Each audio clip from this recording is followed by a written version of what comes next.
జరుగుతుండగా దాని నుంచి ఎవడు శంకరుడి యొక్క ప్రసక్తితో వెళ్ళి వచ్చాడో వాడు వాడు చూడడు ప్రాణ నిర్వాణ వేళ ఘోర యమపట్టణం యమధర్మరాజు గారి యొక్క నగరం అగ్ని తోరణంతో ఉండగా విడిచిపెట్టిన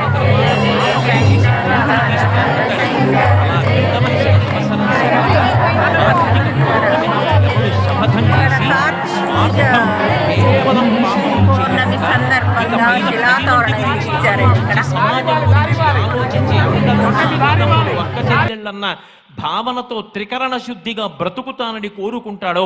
అటువంటి వాడి పాపములు తొలగమోసి నేను అండగా ఉండి అక్కడ దూరవలసిన